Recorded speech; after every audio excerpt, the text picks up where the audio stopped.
पंढरीनाथ भगवान की रे, माऊली ज्ञानेश्वर महाराज की रे, जगद्गुरु श्री संत तुकाराम महाराज की रे, भगवान राम कृष्ण मौली बाबा की जय।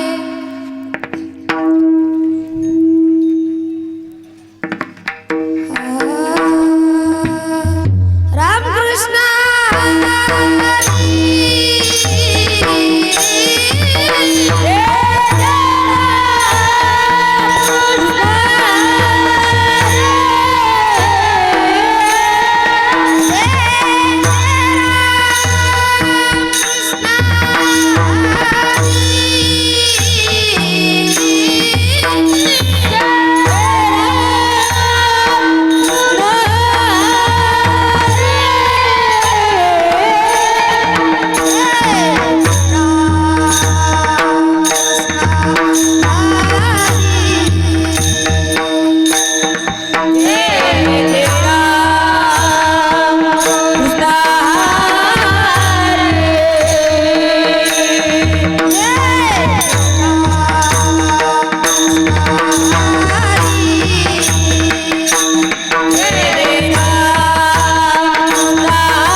तुळशी हार घासे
कृष्ण हरे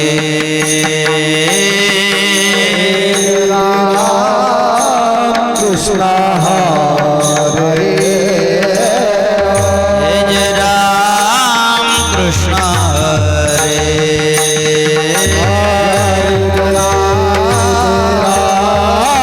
कृष्ण हरे जय राम कृष्ण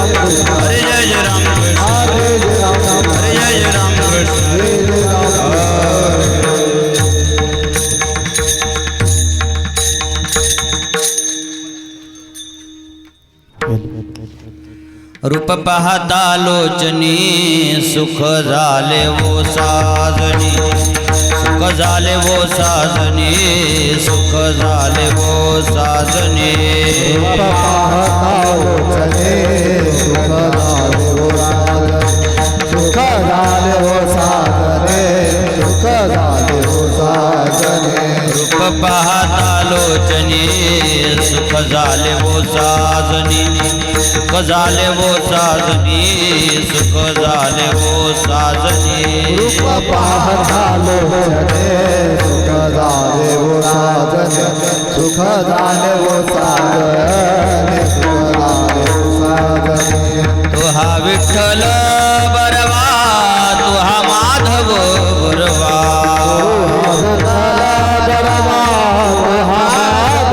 हा विठ्ठल बरवा तो हा माधव बरवा बरवा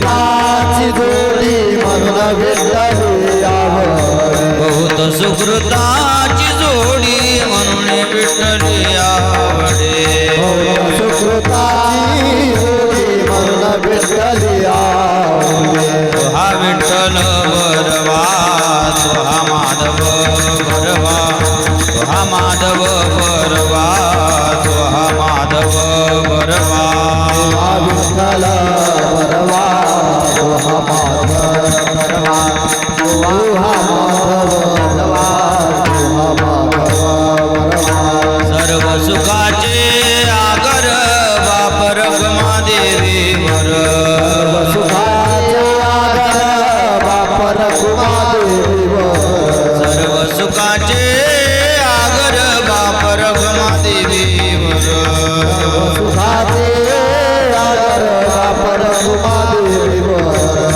हा विठ्ठल बरवा तो हा माधव बरवा तो हा माधव बरवा तो हा माधव बरवा हा विठ्ठल बरवा तो हा माधव बरवा तो हा माधव बरवा तो हा माधव बरवा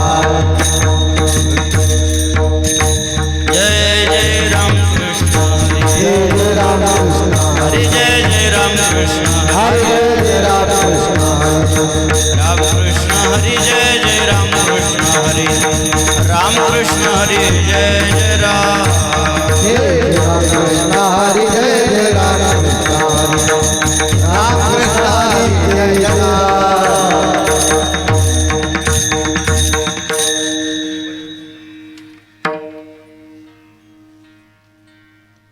क्षणोक्षणा हाची करावा विचार क्षणाहाती करावा विचार क्षणोक्षणाची करावा विचार क्षणाहाती करावा विचार करावया पार भव सिंधू करावया पार भव सिंधू करावया पार भव सिंधू क्षणोक्षणाची करावा विचार क्षणाहाती करावा विचार क्षणोक्षणाची करावा विचार क्षणाहाती करावा विचार करावया पार भव सिंधू करावया पार भव सिंधू करावया पार भव सिंधू नाशिवंत देह जाणार सको आशिवंत देह जाणार सको नाशिवंत देह जाणार सकोड आशिवंत देह जाणार सको आयुष्य खातो काळ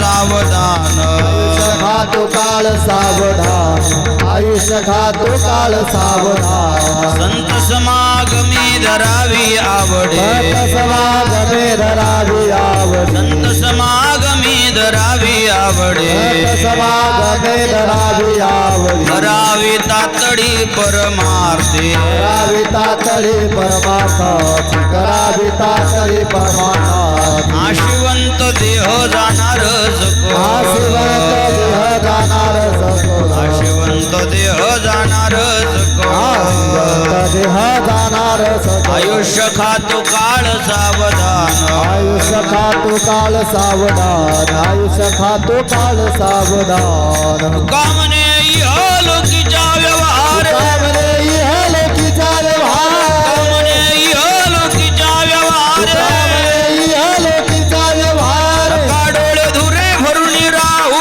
नका डोळे धुरे भरून राहो नका डोळे धुरे भरून राहो कामने लोकीच्या व्यवहार इह लोकीचा व्यवहार कामने लोकीच्या व्यवहार इह लोकीचा व्यवहार का डोळे धुरे भरून राहू काडोळे धुरे भरून राहो नका डोळे धुरे भरून राहो नाशिवंत देह जाणार जगड आशिवंत देह जाणार नाशिवंत देह जाणार जगड देह जाणार सकळ आयुष्य खातो काळ सावधान खातो काळ सावधान आयुष्य खातो काळ सावधान बारक माये बारक माये बारक माये माये बारक माये बारक माये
हल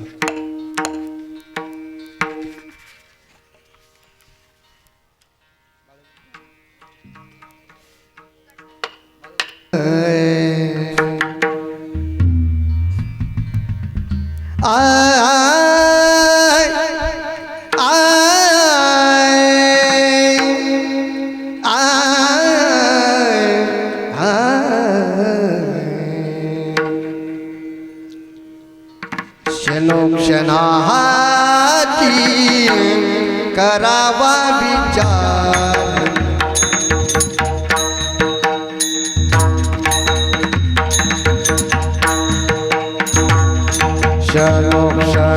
क्षणाहाती करावा विचार क्षणाहाती करावा विचार क्षणाहाती करावा विचार क्षणाहाती करावा विचार क्षणाहाती करावा विचार क्षणाहाती करावा विचार क्षणाहाती करावा विचार करब या पार भव सिंधू करब या पार भव सिंधू करब या पार भव सिंधू करब या पार भव सिंधू भव सिंधू नासिवंत देह जाणार सक नासिवंत देह जाणार सक करावया पार भव सिंधू करावया पार भव सिंधू करावया पार भव सिंधू करावया पार भव सिंधू भव सिंधू नासिवंत देह जाणार सकळ नासिवंत देह जाणार सकळ करब या पार आयुष्य खातो काळ सावधान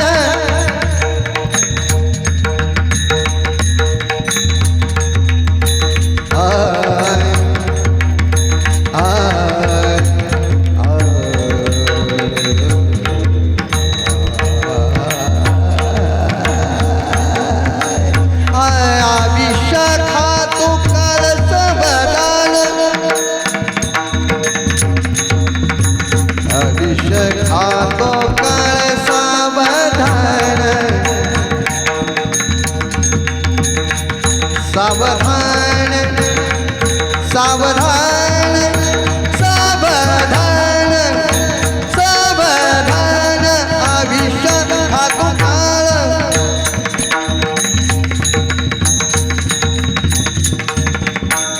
आय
सखा तू काढ सावधान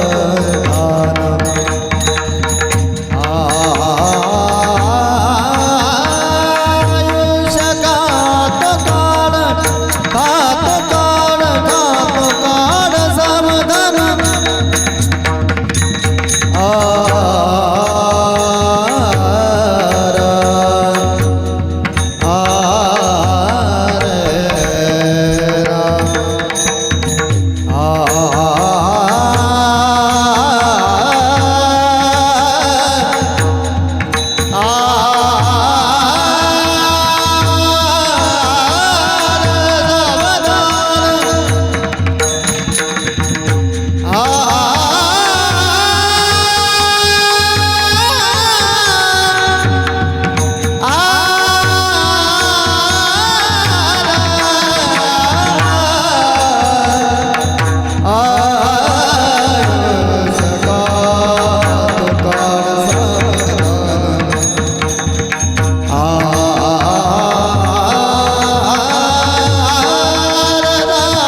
देह जाणार सगळ नाशिवंत देह जाणार सगळ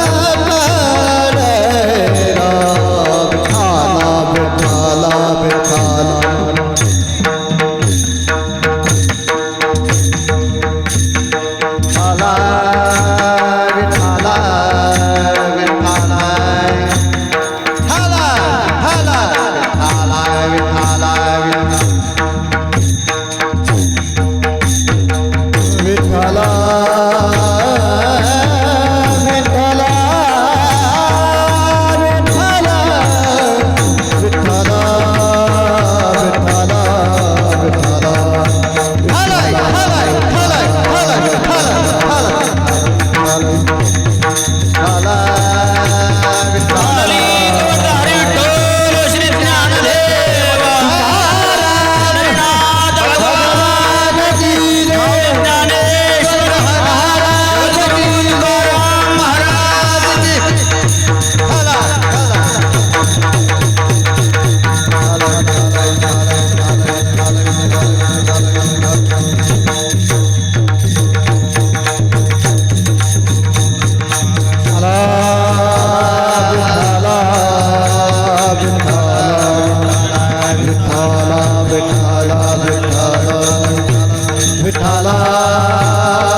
विठाला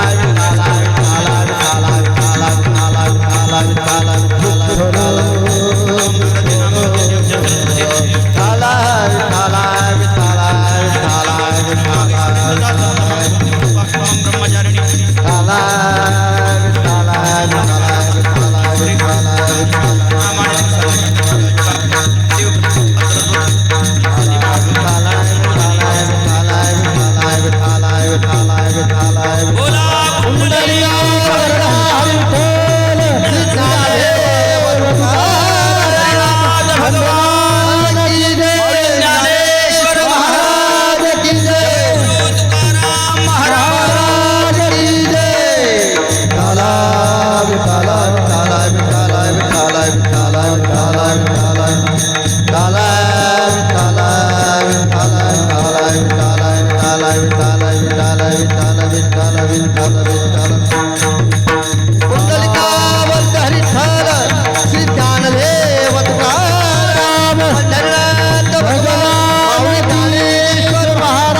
समचरण सरोजं सान्द्रणीलाम्बुदाभं जगरणीतपाणिं मण्डनं मण्डनानां तरुण तुलसीमाला कंदरं कंजनेत्रं सदयदवरहासं विठ्ठलं चिंतयामि.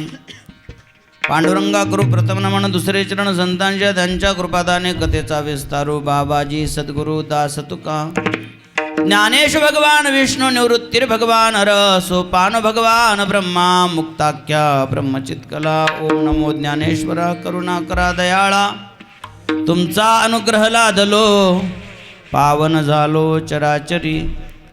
जयांचे केली स्मरण होय सकळ विद्येचे अधिकरण तेची बंधू श्री चरण श्री गुरुचे ते नमस्कारुणी. आता किंचित विकू द्या काहीतरी. मस्तक हे पायावरे मस्तक हे पायावरी मस्तक हे पायावरे मस्तक हे पायावरी या वारकरी संतांच्या या वारकरी संता या वारकरी संतांच्या या वारकरी संतांच्या वारकरी संतांच्या या वारकरी संतांच्या मस्तक हे पायावरे या वारकरी संतांच्या या वारकरी संतांच्या या वारकरी संतांच्या मस्तक हे पायावरी या वारकरी संतांच्या या वारकरी संतांच्या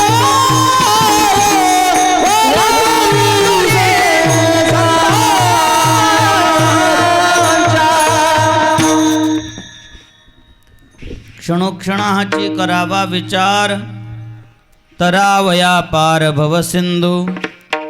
नाशिवंत देह जाणार सकड आयुष्य खातो काळ सावधान. संत समागमे धरावी आवडी करावी तातडी परमार्थी. नाशिवंत देह जाणार सकळ आयुष्य खातो काळ सावधान. तुका म्हणे इहलोकीच्या व्यवहारे नका डोळे धुरे भरुणी राहू. नाशिवंत देह जाणार सकळ आयुष्य खातो काळ सावधान. अखिल गुणनिधान सच्चिदानंद घन अकारण करुणावरुणालय भक्तवत्सल भगवान श्री रुक्मिणी पांडुरंगाच्या चरणावर नतमस्तकून भगवत सेवेला आरंभ करायचा आहे. माऊली महावैष्णव ज्ञानेश्वर भगवान जगद्गुरु तुकाराम महाराज विश्ववंद शांतीब्रह्म पैठण निवासी एकनाथ महाराज चराचर व्याप्त समर्थ सद्गुरु गजानन महाराज समर्थ सद्गुरु मुंगसाजी महाराज शंकर सिंग महाराज अर्जुन महाराज आदिशक्ती मुक्ताबाई आणि अखिल विश्वातील अखिल साधू संतांच्या चरणावर नतमस्तकून भगवत सेवेला आरंभ करायचा आहे. प्रस्तुत प्राप्त प्रसंगी संत पदस्पर्शाने ग्रंथ पावन विचाराने परमपवित्र तीर्थक्षेत्र बनलेल्या आपल्या चिंचपूर या गावामध्ये परमपुण्याने आपण सर्व हरिभक्तपरायण आमचे परमस्नेही श्री श्याम महाराज डाकोरकर यांचे वडील वैकुंठवासी पांडुरंगजी पुंडलिकजी डाकोरकर यांच्या प्रथम पुण्यस्मरणाच्या निमित्तानं या ठिकाणी सर्व एकत्रित आलेले आहोत. वर्षश्राद्धाचं निमित्त असो का जन्मदिवसाचं निमित्त असो जन्मदिवसाचं निमित्त असो का विवाह सोहळ्याचं निमित्त असो, वैष्णवाच्या घरी टाळच वाजत असतात. आणि ज्या कुळामध्ये वैष्णव जन्माला आला ना, त्या कुळातल्या एका दोघाचा विचार करायची गरज नाही, त्याच्या 21 पिढ्याचा उद्धार झालेला असतो. हा बाकीचा तर शिष्टाचार आहे. विधी वगैरे वैष्णवाच्या घरी शिष्टाचार म्हणून, परंपरा म्हणून चालवावा लागतो, म्हणून करायची गरज आहे. पण वैष्णवाच्या नुसत्या जन्माने 21 पिढ्याचा उद्धार होतो. ज्या घरामध्ये एखादा गळ्यात तुळशीची माळ घालणारा, पांडुरंगाची भक्ती करणारा भगवत भक्त जन्माला येतो, त्याच्या 21 पिढ्याचा आपसुकच उद्धार झालेला आहे. कोणकोणत्या 21 पिढ्या? स्वतःच्या 7 पिढ्या, सासऱ्याच्या 7 पिढ्या आणि मामाच्या 7 पिढ्या, अशा 21 पिढ्याचा उद्धार झाला. तुम्हा आपल्याला सगळ्यांना माहिती आहे, हिरण्यकश्यपू सदाचारी तर नव्हताच, पण सदाचारी नसलेल्या हिरण्यकश्यपूच्या घरी भगवत भक्त असलेल्या 12 प्रमुख भक्तांमध्ये ज्यांचं नाव येते अशा भक्त प्रल्हादाचा जन्म झाला. आणि त्या प्रल्हादाला भक्तीपासून परावृत्त करण्याचा आयुष्यभर आटोकाट प्रयत्न हिरण्यकश्यपूने केला. पण जेव्हा भगवंत प्रगट झाले आणि प्रगट होऊन भगवंताने हिरण्यकश्यपूला मारलं, त्यावेळेला प्रल्हाद त्या ठिकाणी आला, हात जोडले, नमस्कार केला भगवंताला. भगवंत म्हणत, प्रल्हादा मी तुझ्यावर प्रसन्न आहे, तुला काय पाहिजे ते सांग. तेव्हा प्रल्हादानं सांगितलं, म्हणे माझे वडील जरी सदाचारी नव्हते, भगवत भक्ती करणारे नव्हते, दुराचारी होते, देवाच्या नामाचा विरोध करणारे होते, तरी सुद्धा माझ्या पित्याला दुर्गती नाही प्राप्त झाली पाहिजे, एवढंच भगवंता द्या. तस्मात पिता मे पुये दुरंतात दुस्तराद घात पुतस्ते पांग संदृष्टस्तदा कृपण वत्सलः. हे भगवंता, हे भक्तवत्सल परमात्म्या, माझी फक्त एवढीच प्रार्थना आहे की माझ्या पित्याला दुर्गती नाही झाली पाहिजे. यालाच पुत्र असं म्हणतात. भगवंतानं त्यावेळेला काय उत्तर दिलं माहिती आहे? भगवंत म्हणतात, अरे तुझ्या पित्याला दुर्गती देण्याचं माझ्यामध्ये सुद्धा सामर्थ्य नाही आहे, तू मला ते मागायची आवश्यकताच नाही आहे, कारण मी ठरवलं तरी तुझ्या पित्याला दुर्गती नाही देऊ शकत. तुझ्यासारखा भगवत भक्त ज्या कुळात जन्माला आला, त्याच्या पित्याची काय, त्याच्या 21 पिढ्याची पण काळजी करायची गरज नाही आहे. त्रिसप्तमी पिता पुत पितृभि सहतेन ग यत साधुस्य गृहे जातो भवान वै कुल पावन. त्याने तर आपल्या संपूर्ण कुळाला पावन करून टाकलेला आहे. जन्मोनिया कुडी वाचे स्मरे राम, जन्मोनिया कुडी वाचे स्मरे राम, धरी हाची नेम अहर्निशी. आणि असा नेम जर अहर्निशी धरला भगवंताच्या भजनाचा, भगवत भक्तीचा, तुका मने कोटी कुळेती पुनीत, तुका मने कोटी कुळेती पुनीत,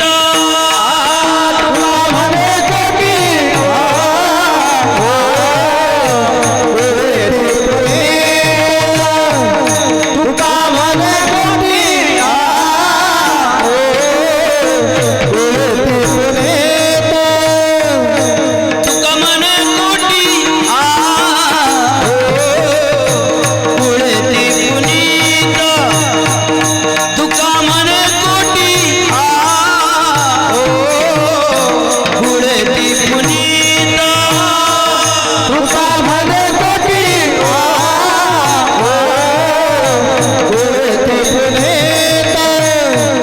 तुका म्हणे कोटी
एका दोन कुळाची गोष्ट नाही सांगितली इथं. तुका म्हणे कोटी कुळेती पुनीत. फक्त भावानं प्रेमानं भगवंताचं गीत गाणारा भगवत भक्त जर असला तर त्याच्या कोटी कुळांचा उद्धार झालाच म्हणून समजा. तो कोण्या कुळात जन्माला आला ते महत्वाचं नाही, तो वैष्णव आहे हे महत्वाचं आहे. वैष्णव चांभार धन्य त्याची माता, शुद्ध उभयंता कुळयाती. एखादा ब्राह्मणाच्या कुळामध्ये जन्माला आलेला असेल पण अभक्त असेल तर अभक्त ब्राह्मण जळो त्याचे तोंड आणि काय त्याची रांड प्रसवली. अहो अभक्त असेल तर, पण भगवंताचा भक्त असेल, कपाळावर गंध लावणारा, हो, आणि गळ्यात तुळशीची माळ धारण करणारा असा जर असेल, भगवंताला आवडेल अशा प्रकारचं आचरण करणारा असा असेल तर त्या भगवत भक्ताच्या और स्वर्गात गेलेले पितर सुद्धा इच्छा करतात. त्याचे पोरं जर बिगड माळकरी असले तर स्वर्गातले पितर म्हणतात एखादं जन्माला आलं असतं तर बरं झालं असतं. स्वर्गीचे पूर्वज इच्छिता तिरज वंशी भक्तराज व्हावा कोणी. आमच्या कुळात कोणीतरी भक्त जन्माला आला असता तर बरं झालं असतं. आणि असं आचरण केलं तर तुका म्हणे पितृ आशीर्वाद देती आणि कल्याण इच्छिती व्हावे तया. त्याचं परम कल्याण झालं पाहिजे अशी इच्छा करतात. तुम्हाला सांगतो तोपर्यंत देवच कृपा करत नाही जोपर्यंत पितरांची कृपा होत नाही. म्हणून पितरांना संतुष्ट केलं पाहिजे. पुराणांमध्ये 84 लाख प्रकारच्या नरकाचं वर्णन आलेलं आहे. त्यामध्ये भागवतात प्रमुख 28 नरक सांगितले. ताम्मिस्त्र, अंधतामिस्त्र, रौरव, महारौरव, कुंभिपाक, कालसूत्र, असिपत्रवन, सुकर्मुक, अंधकूप, कृमिभोजन, संदंश, तप्तसुर्मी, वज्रकंटक, शाल्मली, वैतरणी, पुयोद, प्राणरोध, विषसन, लालाभक्ष, सारमेयादन, अविचिमान, अयप्पान, क्षारकर्दम, रक्षोगण भोजन, शूलप्रोध, दंतशुक, अवटनिरोधन, पर्यावर्तन आणि शुचुमुख असे 28 प्रमुख नरक सांगितले. त्या 28 मध्ये एक पुयोद नावाचा नरक आहे. त्या पुयोद नरकामध्ये कोण जात असते? जे आंघोळ न करता पोहे खातात, बिगर आंघोळीचा चहा पितात, हे लोक जातात. जे लोक शौचाचाराचं पालन करत नाहीत, संडासला गेले की पाय धुत नाहीत. तुम्हाला माहिती आहे नल राजानं पाय धुतले होते पण फक्त त्याच्या एडीचा फक्त हरभऱ्या एवढी जागा शिल्लक राहिली होती धुवायची, तर कलीनं त्याच्यातून प्रवेश केला होता त्याच्या शरीरात. इथं तर कठीणच काम आहे. आम्ही एका गावात भागवताला गेलो पा. एका घरी आमचा मुक्काम ठेवला. ज्या घरी आमचा मुक्काम ठेवला त्या घरी 4 दिवस कोणीच नाही आलं भेटायला. आणि मग 5व्या दिवशी त्या घराचे मालक जे होते ते आम्हाला भेटायला आले. त्यांचा पोरगा जो होता तो आला. ते घरचे 2-4 सदस्य आमच्या जोडी येऊन बसले. जय हरी महाराज. म्हटलं जय हरी. हे घर आमचंच आहे बरं. म्हटलं बरं बरं. म्हटलं इथं कोणीच नाही राहत का?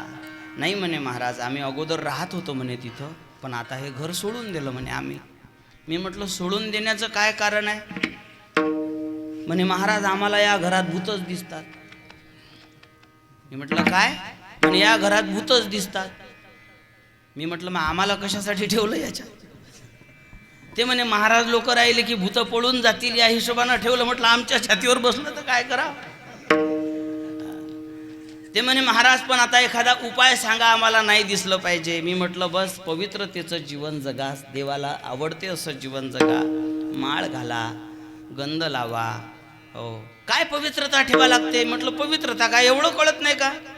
संडासला जायचं, पाय धुवायचे, हातपाय धुवायचे, बहिर्दिशेला जर बाहेरच जायचं असलं तर कमीत कमी 2 लिटर पाणी सोबत न्यायचं. तर त्यातलं ते पोरग ज्याला भूत दिसतात ते काय म्हणे माहिती आहे का? म्हणे महाराज पाणी रोजच न्या लागत असते का? मग आता ज्याला हा प्रश्न आहे हे कुठे जात असतात? हेच पुयोद नावाच्या नरकामध्ये जातात. आणि त्या पुयोद नावाच्या नरकातून कोणीच तारू शकत नाही दुसरं. फक्त पुत्रच तारू शकतो, म्हणूनच त्याला पुत्र म्हणतात. पुयोद नावाच्या नरकातून तारणारा असतो म्हणून त्याला पुत्र असं म्हणतात.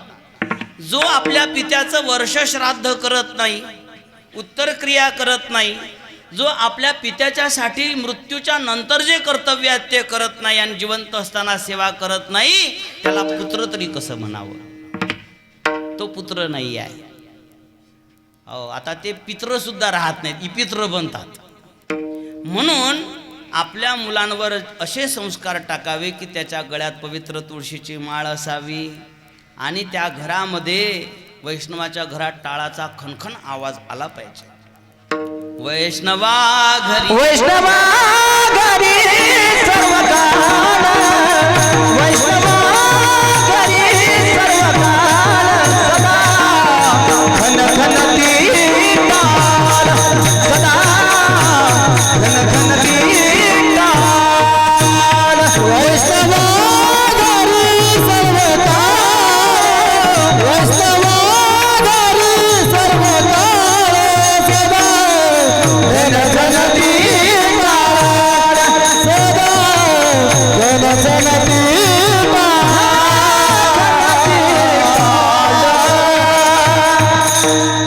इथं सदा हा शब्द आलेला आहे. सदा टाळ झंझंतीमध्ये संसार गृहस्थाश्रम म्हटलं की कधी सुख असते तर कधी दुःख असते. मग सुख असो का दुःख असो, सदा सेव्या श्रीमद भागवती कथा यस्या श्रवण मात्रेण हरिश्चित्तम समाश्रित, किंवा सदा नामघोष करू हरिकथा तेने सदा चित्ता समाधान. जर चित्ताला सदा समाधान पाहिजे असेल ना तर हरिभक्ती कधी कधी नाही चालत. काही काही लोकांचं सप्त्याचं वातावरण तयार झालं का नाही की असं वाटते महाराज म्हणतात ते बरोबर आहे, माळ टाकाच लागते लेकाचे आपल्याला. आपण लय कोंबडे खाल्ले, लय बकरे खाल्ले, आता तर माळ टाकूनच द्यायची फक्त सप्ताह होईपर्यंत. आणि काही काही टाकतातही काल्याच्या दिवशी महाराजच्या हातानं. महाराज टाका माळ, टाकली माळ आणि पुढचा बुधवार आला की मग तोंड माठाय करते. मग मसाल्याची भाजीचा वास आला की त्याला वाटते चंद्रभागेत उडी मारा वरच्यावर माळ निघून जा. काही काही करतातही तसे. माळ वरच्यावर गेली की म्हणतात देवानच नेली. आता खरं सांगा काय करावं याचं. म्हणून तात्पुरतं वैराग्य नाही, सदा भगवंताचं भजन कधी कधी नाही, सदा. मग सुख असो अथवा दुःख असो. एखाद्याचा जन्मदिवस आहे, जन्मदिवस आपल्या हिंदू पद्धतीनं साजरे करणं फार चांगलं. साजरे करू नये या मताचा मी नाही आहे. त्यानं जर आपल्या धर्माचा उत्कर्ष होत असेल तर काही अडचणच नाही आहे. पण मग चैत्र वैशाख ज्येष्ठ आषाढ श्रावण भाद्रपद आश्विन कार्तिक मार्गशीर्ष पौष माघ फाल्गुन हे आपले महिने आहेत ना. यातल्या कोण्या महिन्यात पोरग जन्माला आलं होतं ते पहा, त्या महिन्यातल्या कोण्या पक्षात आलं होतं ते पहा, त्या पक्षातल्या कोण्या तिथीला आलं होतं ते पहा. आणि त्या दिवशी सकाळी चौरंगावर कन्हैयाची मूर्ती पांडुरंगाची मूर्ती स्थापन करून कलश स्थापना करा. दिवसभर त्याच्या हातानं दान धर्म करा, देवाचा अभिषेक करा. संध्याकाळी सगळ्या जवळून भजन करून घ्या आणि दान धर्म करा. बिस्किटचे पुढे जमा करणं बंद करून टाका. ती भिकारचोट सवय लागून जाते आपल्या लेकराला. सगळ्या जवळून भजन करून घ्या. निमित्त कोणतंही असो, जन्मदिवस असो, तेरवी असो, वर्ष श्राद्ध असो, कोणताही प्रसंग असो, भगवंताचं नाम आणि सत्संग या दोन गोष्टी सतत भेटल्या पाहिजे. याला म्हणतात सदा. आणि आमचे हरिभक्तपरायण श्याम महाराज हे तर वैष्णव आहेतच आहेत, पण ते काही म्हणजे आमच्यासारखे दक्षिणा घेऊन पटकन निघून जाणारे वैष्णव नाही आहेत. ते भविष्यातला परमार्थ घडवणारे वैष्णव आहेत. ह्या मंडळींना घडवून ते काय करतायत, भविष्यातल्या संप्रदायाची सोय लावून ठेवत आहेत. याच्यामध्येच कोणी कीर्तनकार भागवतकार होतील, एखादा वैराग्यवान महात्मा संत होईल आणि हेच एखाद्याला महात्मा बनवण्याचं पुण्य त्यांच्या पदरात पडेल. 4-2 पाप चुकून चाकून झाले असतील तर असेच जोडून जातील, भस्म होतील. म्हणून खऱ्या अर्थानं आमचे काकाजी वैकुंठवासी पांडुरंगजी पुंडलिकजी डाकोरकर भाग्यवान आहेत की अशा पुत्राला जन्म दिला की ते वारकरी संप्रदायामध्ये आहेत. पवित्र तुळशीची माळ गळ्यात आहे, मृदंगा वाजवतात, सत्संग करतात आणि इतर लहान लहान मुलांना घडवतात अशा कुळामध्ये त्यांचा जन्म झाला. त्यांचे बंधूसुद्धा सात्विक आहेत. त्यांनी नावं सांगितली की विसरायचं कामच नाही. काही काही वेळेला विचारायला लागते काय नाव होते. राम श्याम लखन, म्हणजे जास्त चौकशा करायची गरजच नाही, पत्रिका पाहायची गरजच नाही. बहिणीचं नाव सुद्धा संगीत आहे नाही का. आपल्या वारकरी संप्रदायामध्ये संगीताची गरजच आहे ना. आपल्या भागवतामध्ये संगीताचं महत्त्व सांगितलं. कथेमध्ये सुद्धा संगीत होतं. सुखदेवजी महाराजांच्या काळात प्रल्हादस तालधारी त्रळगती या चोद्दव कांस्यधारी वीणाधारी सुरर्षी स्वरकुशलतया राग करता अर्जुनोभूत इंद्रोवादिन मृदंग जय जय सुकरा कीर्तनेते कुमारा यत्राग्रे भाव वक्ता सरसरचनया व्यासपुत्रो बभूव. आणि या नाद ब्रह्माने परब्रह्म प्रगट करता येत असते. हो, वैकुंठवासी बाबांचं नाव सुद्धा पांडुरंग नाही का. आणि भगवंताला प्रगट करण्याचं काम कोण करत असते. भगवत भक्त करत असते. पुंडलिकानंच प्रगट केलं ना. पुंडलिकाच्या भावार्था गोकुळी होणी झाला येता निज प्रेम भक्ती भक्ता घ्या घ्या आता म्हणत असे. म्हणून आजोबाचं नाव पुंडलिक, बाबाचं नाव पांडुरंग, यांचं नाव श्याम महाराज. आणि श्याम महाराजचं नाव श्याम महाराज बरोबरच ठेवलं. ते बाळाचे पाय पाळण्यात दिसत असतात म्हणतात ना. आईनं पाहिलं की चंचळ आहे ते कृष्णाच्या सारखे. राम भाऊला तर मी पाहिलेलं नाही पण असतील रामाच्या सारखेच नाही का. लखन भाऊ असतील लखनच्या सारखेच असा एक अंदाज लावतो. जास्त परिहार देण्यात वेळ यासाठी घेत नाही की 11:11 झालेले आहेत. आणि आपलं कीर्तन 12 वाजता उरकलं पाहिजे. चाली सगट उरकलं पाहिजे. आणि आपल्याला 4 चरणाचा विचार सुद्धा करायचा आहे. आणि अभंगच विचाराचा आहे. म्हणून त्याचा विचार नाही केला तर मग दोष लागेल आपल्याला आहे का नाही. माणूस हा विचार प्रधान आहे म्हणून त्यानं विचार केला पाहिजे. साधू कर्म प्रधान असतात. कर्म प्रधानम साधू जीवनम तू भोग प्रधानम पशु जीवनम तू विचार प्रधानम नृजीवनम तू यास्मिन प्राधान्यम तत्तदेव कुर्यात. विचार प्रधान आहे माणूस. साधू जे असतात ना ते कर्म प्रधान असतात. साधूनं कर्म करत राहावं. कारण समाज कोणाकडे पाहून जीवन जगत असतो. समाज साधूकडे पाहून जीवन जगत असतो. शाळेतले पोरं मास्तरकडे पाहून जीवन जगत असतात. आणि घरातले पोरं मायबापाकडे पाहून जीवन जगत असतात. म्हणून कथा कीर्तनाला न येणारे मायबाप आपल्या पोराचं नुकसान करतात. जे कथा कीर्तन श्रवण करत नाहीत, भगवत भक्ती करत नाहीत, दर बुधवारी मसाल्याची भाजी खातात, ते मायबाप म्हणजे सरपीन आणि बोका. माय म्हणजे सरपीन आणि बाप म्हणजे बोका. मी नाही म्हणत असं. तुकाराम महाराज म्हणतात जास्तच राग आला तर द्या रिपोर्ट गाथ्यातल्या अभंगाचा. ते म्हणतात असं. माय बाप जरी सरपीन की बोका त्यांच्या संगे सुखा नपवे बाळ.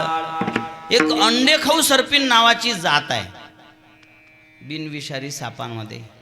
ते अंडे देत जाते आणि तिकडून खात येते. एखादं अंड इकडे तिकडे गेलं तर वाचलं, नाही तर मेले सगळे. आणि बाप असते बोका. बोका त्याच्या धाकानं त्याच्या मायला, त्याच्या बायकोला, त्या बोक्याच्या बायकोला. बोक्याची बायको कोण. हो, बोक्याची बायको मांजर. लग्न झालं होतं त्याचं मागच्या महिन्यात असं समजा तुम्ही. मग त्या बाईला, त्या बिचारीला तिचे पिलं घेऊन आमच्या गावात 7 घरं फिरते. तुमच्याकडचं मला माहित नाही. इकडे किती फिरते. 7 घरं. कोणाच्या धाकानं. त्याच पिलाच्या बापाच्या धाकानं. त्यांनी म्याऊ केलं की याचं डोकं उठते. अरे लेकरं बोलले तर मायबापाला कौतुक वाटत असते, याचं डोकं उठते. तसं लेकरं हरिपाठात गेले की मायबापाला कौतुक वाटत असते. तेच म्हणतात की का रे साधू होतं का काय. मग का बेवळं झालं पाहिजे. साधू होत असेल तर आनंद वाटला पाहिजे का नाही. तो बाप म्हणजे बोक्यान, ती माय म्हणजे सर्पीन असं तुकोबाराय म्हणतात. धर्मभिरूपणाचं शिक्षण न देणारे मायबाप म्हणजे सर्पीन की बोका. आपल्या लेकरांवर आपले संस्कार असावे, चांगले संस्कार असावे. आम्ही एका गावात गेलो आणि त्या गावात एका पोराला विचारलं. म्हटलं बाबू ते भागवताचा मंडप कुणीकडे आहे रे. तर ते तंबाखू घुटू राहिलं. ते म्हणे महाराज मला माहीत नाही म्हणे मंडप कुठे आहे ते. मी म्हटलं माहीत नाही तर काही हरकत नाही, पण साधूच्या देखता तंबाखू घोटले का शोभते का तुला. तो म्हणे मी बापाला भेट नाही, साधूला काय भेणार आहे म्हणे मी. मी म्हटलं बा उद्धट पोरग दिसते. तेवढ्यात एक समोरून माणूस आला, त्यानं ती तंबाखू पाठीमागं अशी लपून ठेवली. मी म्हटलं का रे कोण आहे? म्हणे माझे पप्पा आहेत. मी म्हटलं म्हणते तोंडानं की मी भेट नाही, पण बापाला घाबरत आहे. मी म्हटलं का रे तू तर म्हणत होता की मी बापाला भेट नाही, मग तंबाखू कशी काय लपवली? तो म्हणे मी त्याच्या धाकानं नाही लपवली, मग हे तंबाखू दिसली तर अर्धी मागते म्हणून लपवली. असे जर बापाचे संस्कार असतील तर त्या बापाला बोक्या नाही म्हणायचं तर काय म्हणायचं तुम्ही सांगा. म्हणून मायबापाकडे पाहून लेकरं जीवन जगत असतात. आपल्या लेकरानं पाया पळाव देवाच्या म्हणून आपण म्हणावं जय जय कर, जय जय कर, पाया पळून दाखवा. मायबापाकडे पाहून लेकरं जगत असतात. मास्तरच्या इकडे पाहून विद्यार्थी जीवन जगत असतात. नाही तर मास्तरनंच म्हणावं घे बाबू आण पुड्या, घे बाबू आण घोटा. मग ते पोरं काय शिकणार आहेत त्याच्या जवळून? समाज म्हणजे संताचे लेकरं आहेत. म्हणून समाज जसं एखाद्या ठिकाणी जर पोहोचायचं असेल तर चालावं लागतं, पण पोहोचलेल्याला चालायची गरज नाही.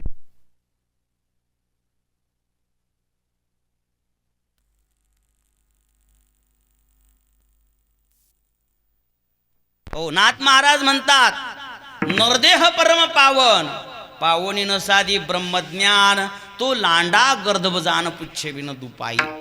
बिना शेपटाचा 2 पायाचा गाढव आहे तो. जर तो देवाला या जन्मात साधत नसेल तर तुकोबाराय त्याच्या पुढे जाऊन म्हणतात मनुष्यपण तरी साधी नारायण, नाही तरी हीन पशुहुनी. तो पशु नाही आहे. पशु म्हटलं तर पशुचा अपमान होईल. तो पशुपेक्षाही हीन आहे असं म्हटलेलं आहे त्याला. भागवतामध्ये सुद्धा सुंदर वर्णन आलेलं आहे. स्वविड्वराहो उष्ट्र करे संस्तुत पुरुष पशु, नयत कर्णपथोपे तो जातू नाम गदाग्रजाहा. तो गाव डुक्कर त्याच्यापेक्षा फार चांगला आहे म्हणे. जो भगवत भक्ती करत नाही त्याच्यापेक्षा गाव डुकर चांगले आहेत.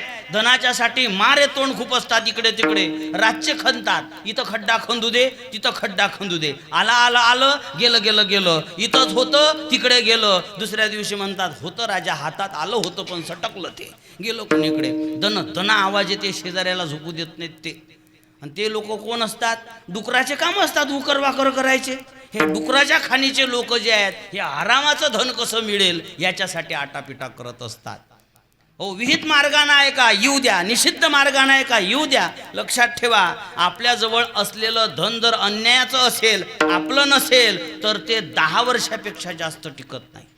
अन्यायोपार्जितम धनम 10 वर्षांनी तिष्ठती, प्राप्तेचे 11 वर्ष समूलम तद विनश्यती. 11वं वर्ष लागलं रे लागलं की जे इमानदारीनं कमावून ठेवलं होतं तेही जाऊन घेऊन जाते. म्हणून कधीही बेमानीनं पैसा मिळवू नाही. आणि आपल्या जवळचं धन सुद्धा सर्वथैव शुद्ध नाही आहे. त्याला शुद्ध करण्याचा मार्ग आहे दान करणे. जोडोनी आधार व्यवहार, जोडोनी आधार व्यवहार, जोडोनी आधार व्यवहार, जोडोनी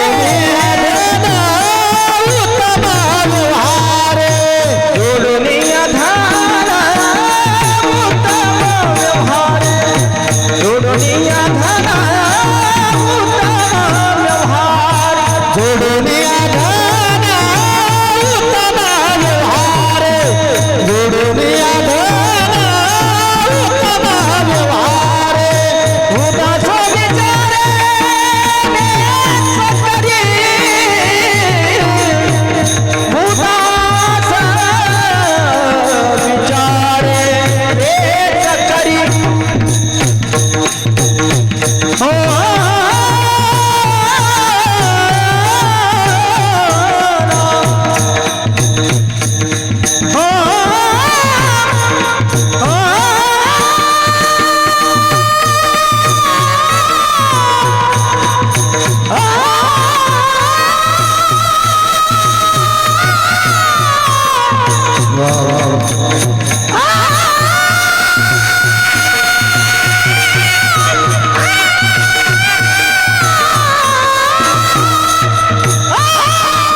मी अगोदरच सांगितलं, अन्यायानं मिळवलं तर काय होते, तर अन्यायोपार्जितम धनम दशवर्षांनी तिष्ठती. 10 वर्षापर्यंत आपल्याला वाटते बरं आहे हे.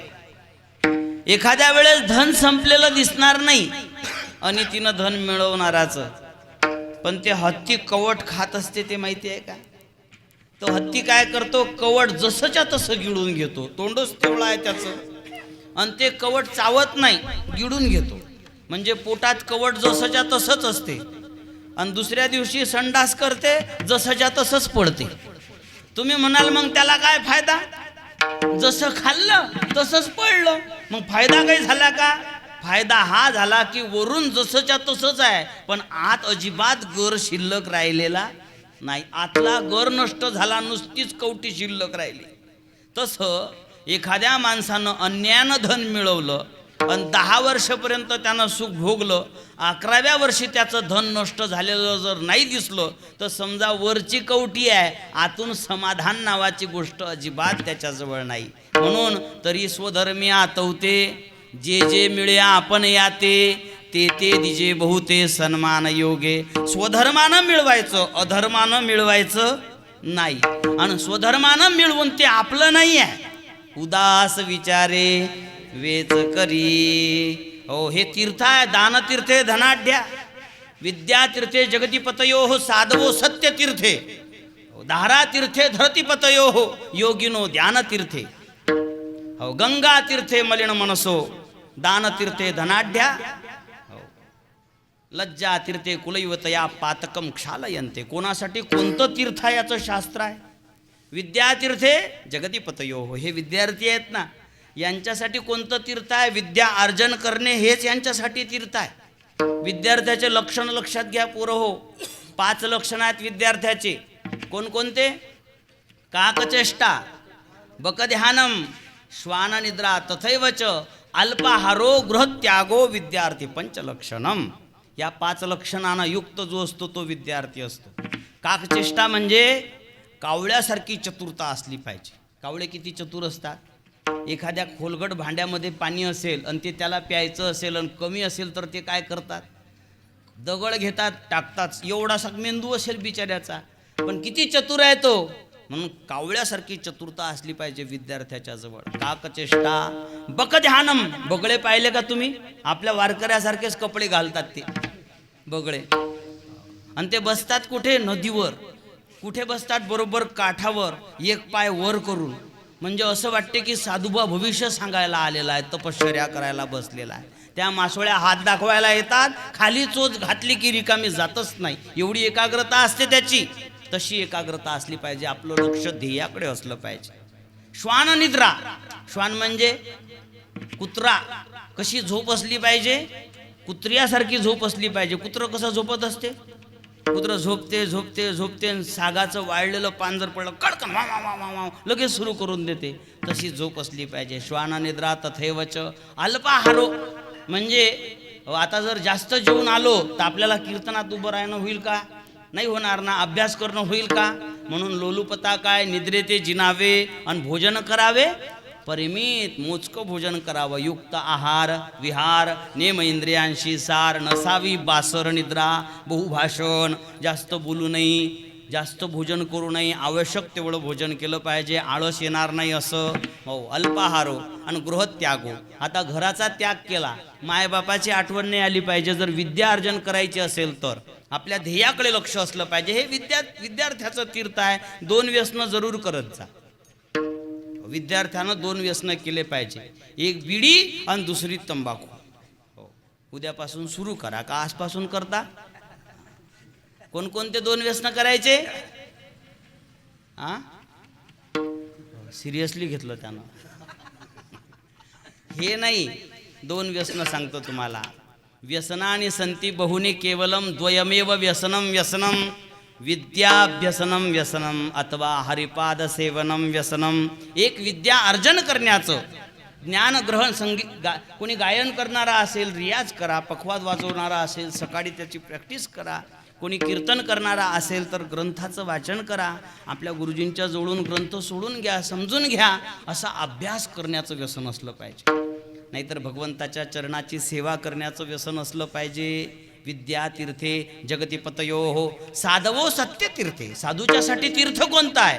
हो, साधूनं कोणाचं मन दुखेल असं बोलू नये. अनुद्वेगकरम वाक्यम सत्यम प्रिय हितम चयत स्वाध्याय अभ्यसनम चैव वाङ्मयम तप उच्यते. हे वाचिक तप आहे. सत्याचा आश्रय घेतला पाहिजे.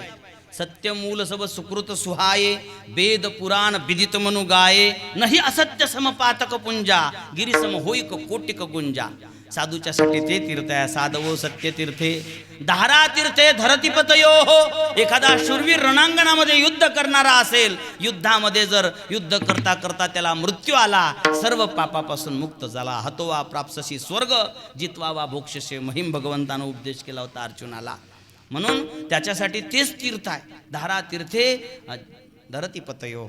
आणि योगिनो ध्यान तीर्थे. योग्याच्यासाठी कोणतं तीर्थ आहे? योग्याने ध्यान करावं आपल्या आत्म्याच्या ठिकाणी परमात्म्याचं दर्शन करण्याच्यासाठी. हेच त्याच्यासाठी तीर्थ आहे. गंगा तीर्थे मलिन मनसो. आपल्या देहाला पवित्र करण्याच्यासाठी. आणि गंगा हे नावाचं तीर्थ आहे जिथं आता 144 वर्षाच्या नंतर कुंभमेळा भरला होता का नाही, तो कुंभमेळा तिथं आपलं पाप नष्ट करण्याच्यासाठी आपण जातो. कुलवान घराण्यातली जर स्त्री असेल तर तिच्यासाठी लज्जा हेच तीर्थ आहे. लज्जा तीर्थे कुलैवतवया पातकम क्षालयन्ते. स्त्रीनं अनेक अलंकार धारण केलेले असतील पण तिच्याजवळ लज्जा नावाचा दागिना नसेल ना तर ती सुंदर दिसत नाही. तिचं सौंदर्य जर असेल तर तिच्या लज्जेमध्ये आहे. म्हणून स्त्रीच्यासाठी तेच तीर्थ आहे. तिनं आपल्या लज्जेचं रक्षण करावं. हे काय, यानं काय होईल? पातकम क्षालयन्ते. आपण सर्व पापातून मुक्त होऊ असं जर आपण केलं तर. हो. दानतीर्थे धनाढ्या. जर धनवान असेल कोणी, गृहस्थाश्रमी असेल, लग्न झालेलं आहे तर त्याने 5 प्रकारचे यज्ञ केले पाहिजे. आपलं धन या 5 ठिकाणी खर्च जरूर केलं पाहिजे. कोणकोणते 5 ठिकाण आहेत? जर गृहस्थी असेल तर त्या गृहस्थ्याने रोज देवपूजा केली पाहिजे. हा त्याचा देवयज्ञ आहे. हो. ब्राह्मण असेल तर अग्निहोत्र केलं पाहिजे. हा त्याचा देवयज्ञ आहे. त्याच्यानंतर ब्रह्मयज्ञ. ब्रह्मयज्ञ म्हणजे गाथ्याचं वाचन करावं, ज्ञानोबारायांच्या ज्ञानेश्वरीचं वाचन करावं, नाथ महाराजांच्या भागवताचं वाचन करावं, रामायण भागवत आदी वेदमान्य ग्रंथाचं वाचन करणे हा ब्रह्मयज्ञ आहे. यानं काय होतं? आपण ऋषी ऋणातून मुक्त होऊन जातो. देव ऋणातून मुक्त होण्याच्यासाठी देवपूजा करावी. ऋषी ऋणातून मुक्त होण्याच्यासाठी ग्रंथाचं वाचन करावं रोज. आणि त्याच्यानंतर मनुष्य यज्ञ आहे. आपण पोटभर जेवत असून आपला शेजारी जर उपवाशी असेल तर आपल्या संपत्तीला माचीसची काडी लावून पेटून दिलं पाहिजे. काही कामाची नाही ती संपत्ती.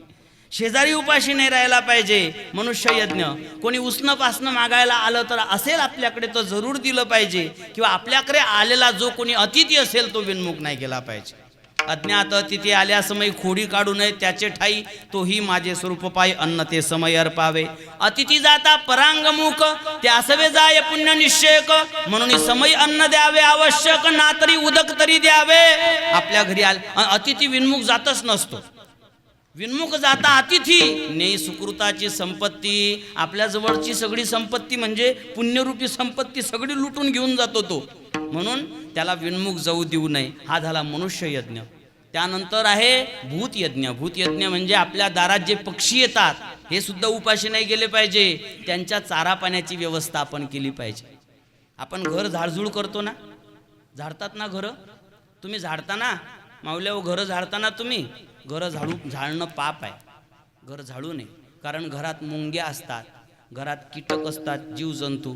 ते झाडता झाडता त्या फळ्यानं मरतात. म्हणून घर कधी झाडू म्हणा नये. म्हणा उद्यापासून घर झाडायचं नाही. चूल पेटवणं पाप आहे. गॅस सिलेंडर त्या अग्नीमध्ये कितीतरी जंतू मरतात, सूक्ष्म जीवाणू मरतात. म्हणून ते चूल पेटवणं उद्यापासून बंद करून टाका. आजपासूनच बंद करा. काय खायचं काय हा एक मोठा प्रश्न आहे. पण घरातले माणसं उपाशी जर राहिले तर तेही पाप आहे. आता हा घोरच झाला. आता काय करायचं तेच तुम्हाला सांगणार आहे मी. झाडझूड करणं पाप आहे पण या पापात आपल्याला ते करणंच आहे. नाही झाडझूड केलं तर रोगराई येईल. ते सुद्धा काय आहे? पापच आहे. मग झाडझूड जरूर करा. पण बाहेर ज्या मुंग्या असतात, काही कीटक असतात, त्यांच्यासाठी साखर, त्यांच्यासाठी पीठ टाका. जेणेकरून आपल्याला झाडझूड करण्याचं पाप लागणार नाही. आपण अग्नी पेटवतो त्यावेळेला जे जीवाणू मरतात त्या जीवाणूंपासून आपल्याला वाचायचं असेल तर हा भूतयज्ञ जरूर केला पाहिजे. बाहेरच्या कीटकांना पशुपक्ष्यांना जरूर आपण खाऊ पिऊ घातलं पाहिजे. याला भूतयज्ञ म्हणतात. आता शेतकरी शेती करतात. शेती करताना फवारे मारतात का नाहीत मारत? मग फवारे मारतात तर अळ्या मरतात का नाहीत मरत? का त्या वाचतात? मरतात. मग त्या अळ्या मरतात त्याचं पाप लागते का नाही लागत? लागते. पण शेतकऱ्यानं जर साधू जेऊ घातला तर आपण ते जे पाप करून ठेवलेलं आहे ते पाप नष्ट होते. गृहस्थाश्रमी माणसानं हे यज्ञ जरूर केले पाहिजे. भूतयज्ञ करावा. पक्ष्याच्यासाठी पाणी ठेवा, दाणे ठेवा, पक्षाला द्या. चिमण्यांना वगैरे. कुत्रे जे दारात येतात आपल्या दारात आलेलं कुत्र हे बिना झोडीचा भिक्षुक आहे. त्याला विनमुख नका जाऊ देऊ. एक कुटका त्याला टाकून द्या ना. हो, कुत्र्याला शेवटची पोळी, पहिली पोळी जी असते ती गाईला दिली पाहिजे आणि शेवटची पोळी कुत्र्याला दिली पाहिजे. आपला आश्रय घेतला त्यांनी. म्हणून मनुष्याने भूतयज्ञ करावा. 4 यज्ञ सांगितले तुम्हाला. 5वा यज्ञ ज्या यज्ञाचं नाव आहे पितृयज्ञ. म्हणजे आपल्या पित्राच्यासाठी ज्या क्रिया करणं आवश्यक सांगितल्या शास्त्रानं त्या करा. नाही तर पित्र आपल्यावर नाराज जर झाले तर आपल्या घरात इपित्र आल्याशिवाय राहत नाही. ते इपित्र आपल्या घरात येऊ नये आणि देवानं आपल्यावर कृपा करावी याच्यासाठी पित्रांची पूजा जरूर करा. वर्ष श्राद्धाची कार्यक्रम. तसे तर 365 श्राद्ध केले पाहिजे. नाही 365 श्राद्ध करता आले तर वर्षाचे कमीत कमी 24 तरी श्राद्ध केले पाहिजे.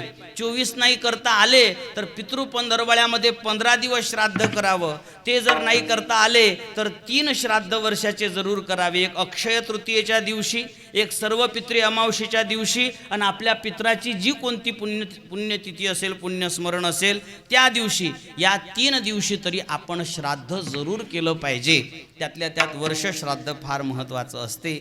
1 वर्षाचा पित्रांचा प्रवास असतो. पहा, गरुड पुराणामध्ये त्याचं फार विस्तारानं वर्णन आलेलं आहे. तर 1 वर्षाच्या प्रवासामध्ये त्यांना सुखसुविधा लाभाव्या म्हणून बरेच विधी सांगितलेले आहेत. पण ते सर्व विधी या कलियुगामध्ये करता येणं शक्य नाही. कारण अवघ्या वाटा झाल्या क्षीण.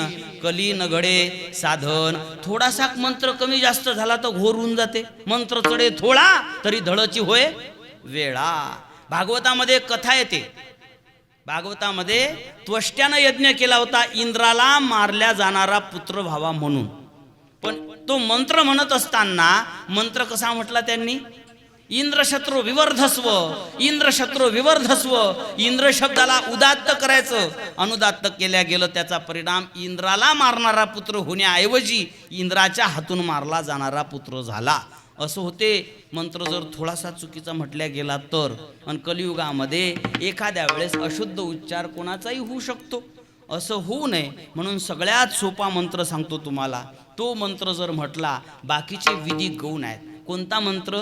राम, कृष्ण, हरी असं जर केलं तर पितृपक्ष आणि मातृपक्ष दोन्ही पक्षाचा उद्धार होतो. दोन्ही पक्ष पाही उद्धरती. पूर्वजा वैकुंठ मार्ग सोपा. पूर्वजांच्यासाठी वैकुंठाचा मार्ग सोपा होऊन जातो. म्हणून वर्ष श्राद्धाची कार्यक्रम जरूर केले पाहिजे. आणि त्यासाठी आपल्याला विचार करणं गरजेचं आहे. हो, भोगप्रधानता असते पशूंमध्ये, आपल्यामध्ये ती नसावी. भोगप्रधानता आपल्यामध्ये जर असेल तर आपल्यामध्ये आणि पशुमध्ये फरक काय आहे? आपल्यामध्ये एकच फरक आहे. आहार, निद्रा, भय, मैथून, सर्व योनिशी समसमान. परी मनुष्य देहीचे ज्ञान अधिक जाण सर्वांशी. हो, आणि माणसाने विचार करावा. कारण की मनुष्य हे विचार प्रधान असतात. विचार प्रधानम नृजीवनम तू यास्मिन प्राधान्यम तत्तदेव कुर्यात. विचार करावा. आणि विचारा वाचून माणूस एक क्षणभरही राहू शकत नाही. एक क्षणभरही विचार केल्याशिवाय जगू शकत नाही माणूस. करतच राहते. आताही तुम्ही कोणता ना कोणता विचार करतच असाल. कदाचित हा विचार करत असाल. लांबण कितीक लावते काय माहिती. आता याचं अजून पहिल्या चरणातच आलं नाही आणि आता राहिला अर्धा तास आणि 4 चरण सोडवायचा विचार करून राहायला म्हणते. आणि हा काही उरकत नाही असं आपल्याला वाटते. हा विचार तुमच्या डोक्यात सुरूच असेल, आहे का नाही? कोणता ना कोणता तरी विचार प्रत्येकाच्या डोक्यात असतोच की नाही? तर मग कोणता तरी विचार केल्यापेक्षा हा विचार करा. कोणताही विचार नका. एक माणूस विचार करत बसला आणि एकानं काय केलं, 3ऱ्या मजल्यातून म्हशीच्या शिंगात उडी मारली. नाक फुटलं, तोंड फुटलं, कोमात गेलं आणि 6 महिन्यानं उठलं. उठल्यावर त्याला विचारलेलं का काही विचार तर करायचा होता, म्हशीच्या शिंगात उडी मारत असतात का? तो म्हणे मी 2 महिने विचार केला नंतर उडी मारली. आता हा विचार करायचा होता का त्यानं? कोणता विचार करावा माणसाच्या जन्मात आल्याच्या नंतर अभंगाच्या पहिल्या क्षणोक्षणी हाची करवा विचार, क्षणोक्षणी हाची करवा विचार, क्षणोक्षण हाती करवा विचार, क्षणोक्षण हाती करवा विचार, क्षणोक्षणी हाची करवा विचार, क्षणोक्षणी हाची.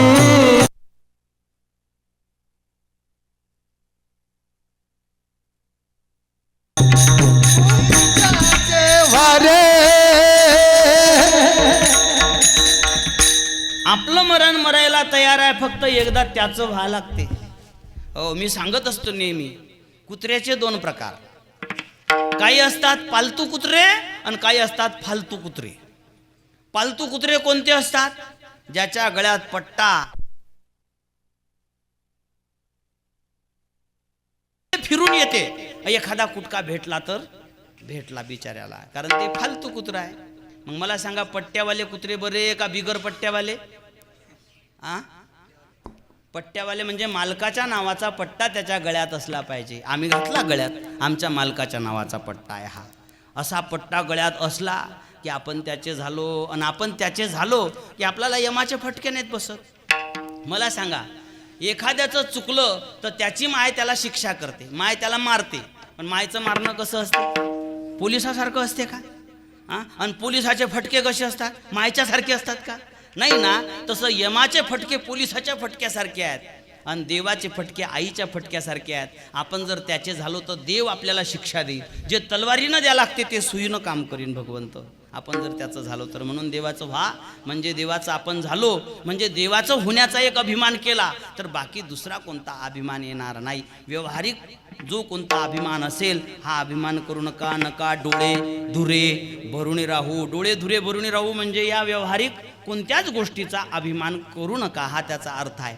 आणि हा अभिमान न करण्याच्यासाठी आपल्याजवळ सामर्थ्य नसल्यामुळे आपण काय करा, ते बळ येण्यासाठी संतांच्या संगतीची आवड धरा. 3ऱ्या चरणामध्ये संत समागमी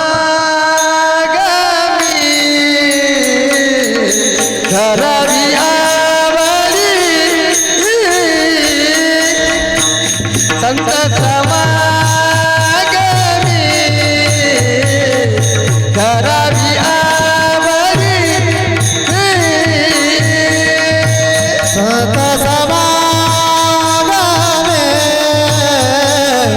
धरावी आवडी, संत समागमी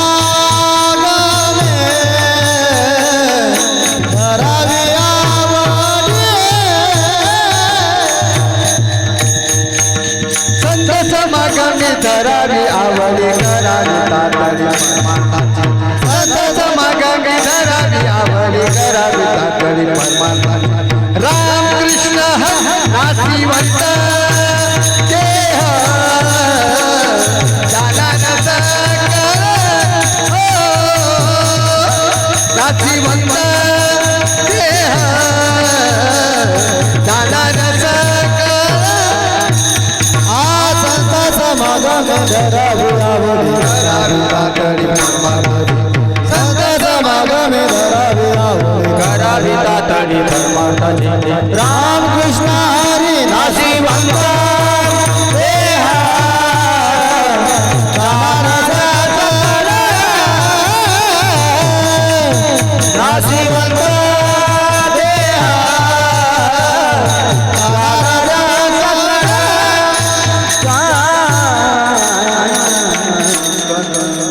संत समागमी धरावी आवडी. संतांच्या समागमाची आवड असली पाहिजे. संतांचा समागम घडणं वेगळं, काहींना आवड फावड काहीच नसते पण समागम घडत आहे. लोक संतांची संगती करणारे सुद्धा 2 प्रकारचे असतात, त्यातल्या एकाला काहीच फायदा नसते त्याचा. आपल्या घरी माठ आहे, माठ. त्या माठाच्या खाली अळणी असते, अळणीवर माठ असते ना, आणि त्याच्या खाली एक भांडं ठेवतात. ते भांडं कशासाठी ठेवतात? माठ पाझरला की ते पाणी त्या भांड्यात पडलं पाहिजे त्यासाठी ठेवतात. आणि एक झाकण वर ठेवतात त्या माठावर. ते कशासाठी? त्यात काही कचरं नाही पडलं पाहिजे, काही पालबिल नाही पडली पाहिजे म्हणून वरून झाकण ठेवतात. मला सांगा, त्या माठातल्या पाण्याचा लाभ वरच्या झाकणाला होतो का खालच्या भांड्याला? खालच्या भांड्याला होतो. वरच्या झाकणाला त्याचा काहीच लाभ होत नाही. वरचं झाकण लक्षात घ्या, माठ म्हणजे संत आणि खालचं भांडं म्हणजे संताच्या पायाजवळ असलेले संतांचे दास. आणि वरचं झाकण म्हणजे साधूच्या डोक्यावर बसलेले असतात. काही ते साधूच्या डोक्यावरचे जे असतात त्यांना साधूच्या ज्ञानाचा किंवा साधूच्या प्रेमाचा कोणताच लाभ होत नाही. जे खालचे असतात ना, हात जोडून संतांच्या चरणाजवळ बसलेले, त्यांना संतांच्या संगतीची आवड आहे, समागमाची आवड आहे. दोन प्रकारचे, एक सहवास आणि संगती. यातला सहवास काही कामाचा नाही आहे. ढवळ्यापाशी पवळा बांधला पण वाण नाही पण गुण आला असं म्हणतात. पण साधूच्या संगतीत राहून गुण नाही पण वाण येते. साधूसारखं गंध लावता येते, साधूसारखी शेंडी ठेवता येते, साधूसारखे कपडे घालता येतात, पण साधूचे गुण काही येत नाहीत. साधूचे गुण कोणकोणते आहेत? तितिक्षव कारुणिका सुहृद सर्वदेही नाम अजात शत्रव शांता साधव साधभूषणा. साधू अत्यंत सहनशील असतात, कारुणिका अत्यंत दयाळू असतात, सुहृद सर्वदेही नाम सर्व शरीर धाऱ्यावर विनाकारण प्रेम करत असतात ते. आणि अजात शत्रव म्हणजे कोणालाच शत्रू समजत नाहीत आणि परम शांत असतात. साधू संतांचा आदर करणारे, असं साधव साधभूषण, हा संतांना सुद्धा ज्यांचं भूषण वाटावं असा त्यांचा स्वभाव असतो. असे जे संत असतात, या संतांची संगती करा. त्यानं काय होते?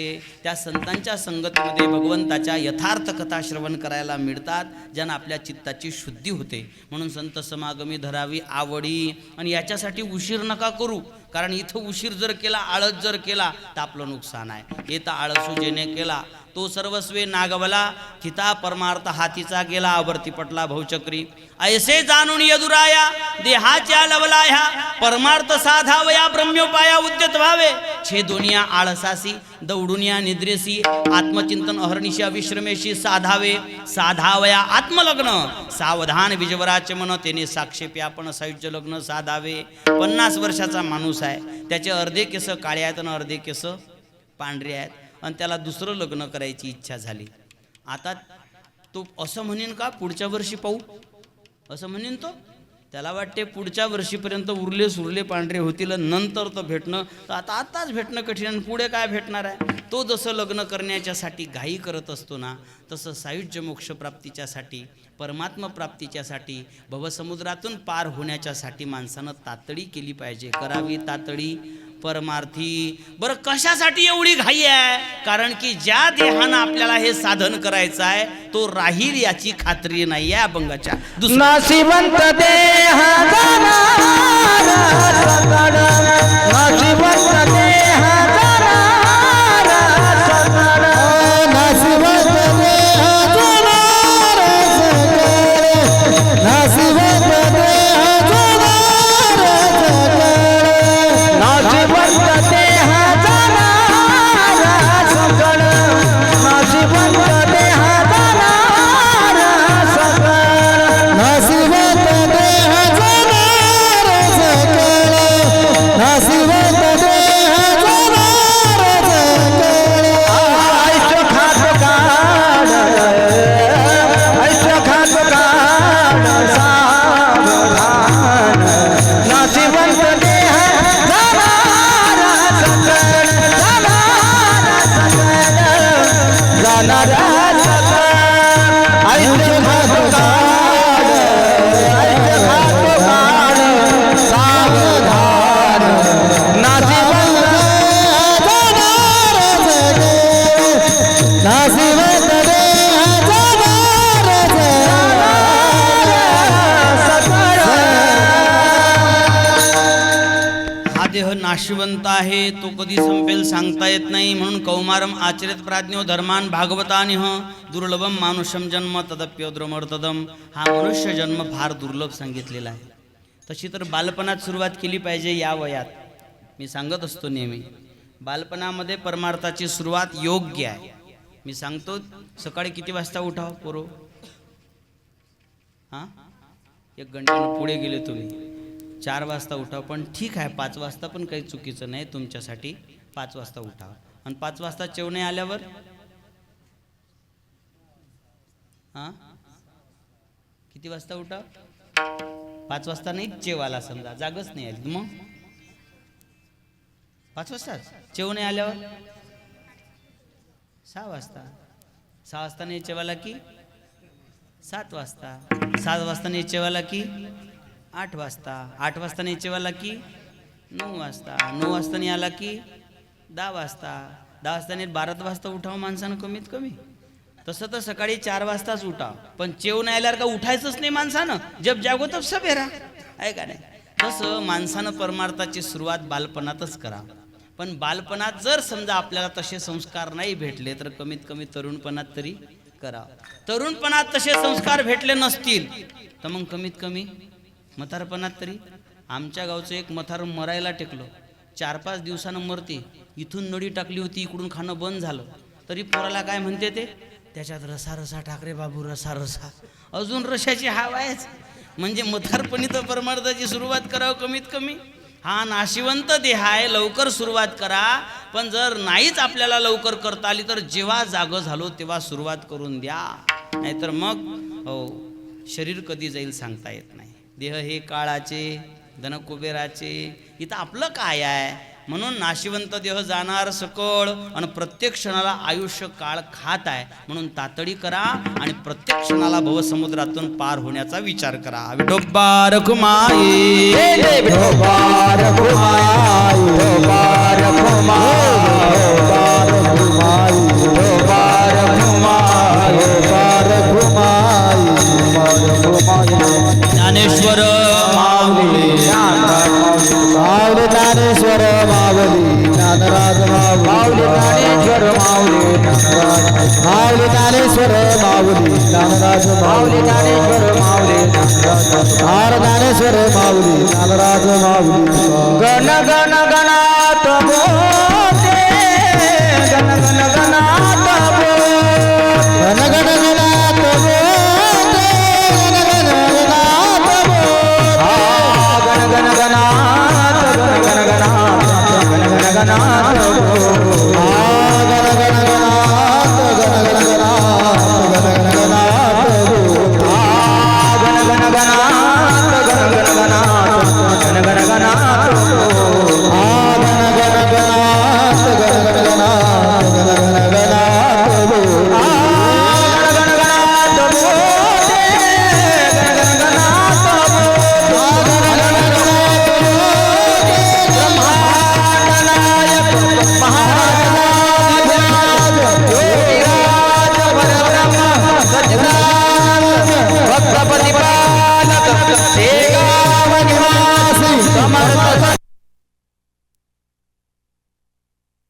केली कटकट वाकडी का नीट देव जाणे झालेली सेवा तुम्हा सर्वांच्या हृदयात असलेल्या पंढरीनाथाच्या चरणी समर्पित करतो.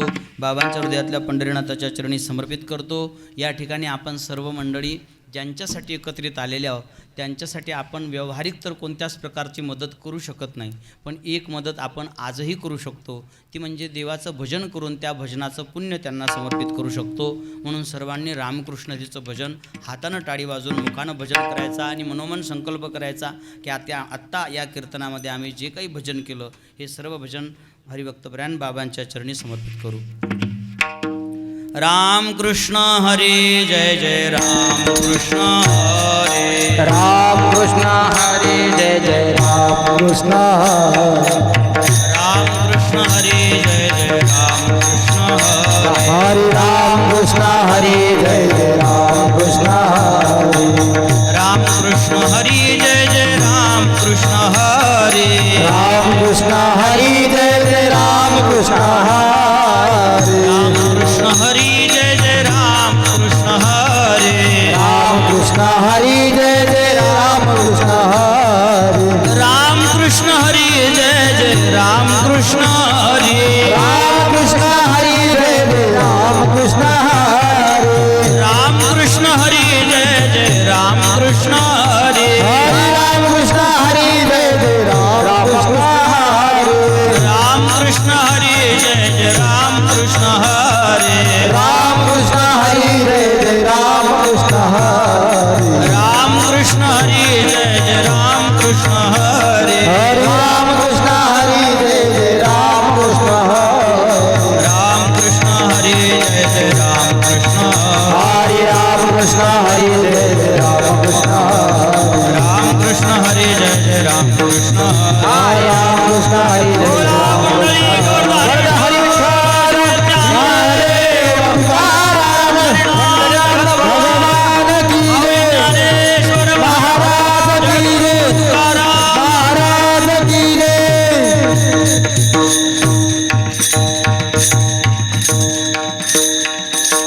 विठ्ठल जय जय जय विठ्ठल जय विठ्ठल जय जय